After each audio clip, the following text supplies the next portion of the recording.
Bon les amis, je vous fais un petit complément sur le biblis, parce que là, il y a eu quelques questions. Après, je vous avais dit, hein, j'étais pas trop encore dessus sur le biblis, donc j'attendais encore quelques informations complémentaires. Donc là, je vous les donne. Concernant le SMI, finalement, le SMI s'est effectué sur sphaigne morte, 100%. Il n'y a pas de substrat, il n'y a rien à l'intérieur. La personne m'a dit, il faut que tu sèmes sur sphène, parce que moi j'ai déjà fait des tests sur tourbe, sur sable, sur machin. Et le souci qu'il y a, c'est que dès que tu arroses un peu de trop, ça fait une pourriture au niveau du germe quand ils sont petits.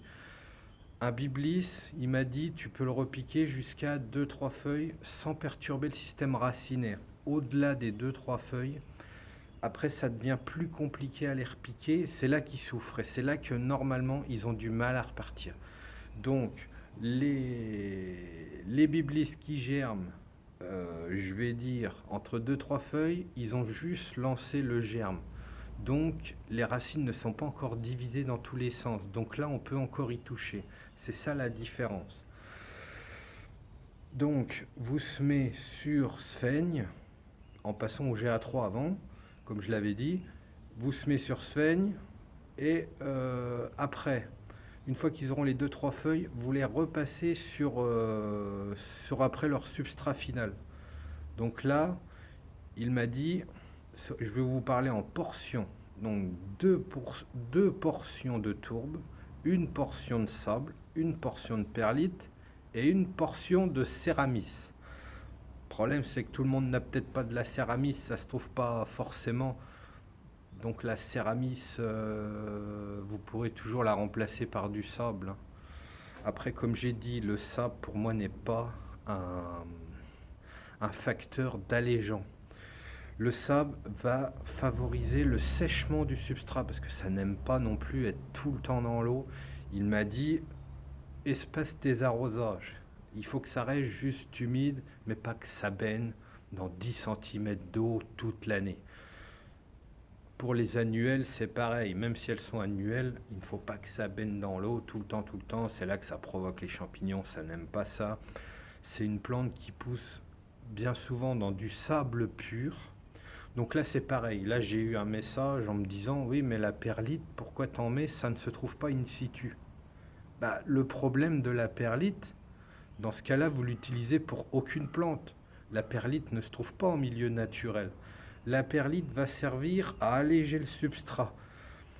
Ce qui va alléger le substrat dans la nature, on va dire que c'est les graviers. Tout ce qui est gravier, petits cailloux, choses comme ça, c'est là que c'est ça qui va aérer pour que les racines aient plus facile à tracer dans le terrain. Mais la perlite n'existe pas dans la nature, donc c'est logique que nous, on peut l'intégrer. Donc, c'est une plante qui pousse effectivement dans le sable pur à la base, mais il faut quand même trouver quelque chose pour nous en culture. En ce qui concerne un autre point, donc je me rappelle plus de... Je crois que c'est Maximilien qui m'avait laissé un message, qui me disait, c'est pareil, quand tu sèmes, je trouve bizarre que tes bacs, ou que c'est que les terrines, elles trempent, tout ça ne soit pas nettoyé, désinfecté. Pourquoi désinfecter des bacs de trempage avec l'eau? Il m'a dit qu'il fallait des choses propres parce que moi j'ai eu des problèmes de champignons pour mes germinations. Le truc, c'est que si vous nettoyez les bacs, je remets pas en cause ton système, hein, mais moi je vais te dire mon point de vue. Mon point de vue, c'est que si tu fais des bacs propres, tout le matériel est propre. Je suis d'accord, il n'y aura pas de départ de champignons. Mais dans ce cas-là, il faut que tu aies un substrat stérilisé. Il faut le désinfecter à la chaleur. Est-ce que tu le passes à 90 degrés pour détruire tout ce qui est organisme? C'est ça que je me demande. Parce que si on nettoie son matériel et puis qu'au final on remet de la tourbe et autres matériaux dans le substrat, c'est de là que ça va venir, le champignon. C'est pas forcément de ton matériel qui est mal lavé. Je le rappelle, un champignon, je vous ferai une petite vidéo, tiens, en été sur les maladies. Une Une maladie, une pourriture grise, ça vient de quoi? Ça vient en général d'une hygrométrie trop élevée avec une température trop basse. C'est mal ventilé, c'est toujours des facteurs climatiques qu'on leur donne qui font qu'il y a un développement de pourriture qui n'existe pas dans le milieu naturel comme ça a l'air. Et le problème des pourritures, en général, ça se provoque avec les mini-serres, avec les serres, quand c'est mal ventilé. Un- une hygrométrie qui va approcher, on va dire, les 100%, parce qu'en petite serre, comme ça, en mini-serre, chose pour la germination, on va être à 100%.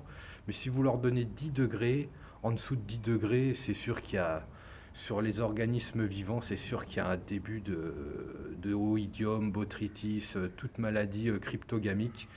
Et ça, c'est inévitable, c'est dû au climat que vous leur donnez. C'est exactement le même système qu'une tomate, pour ceux qui connaissent.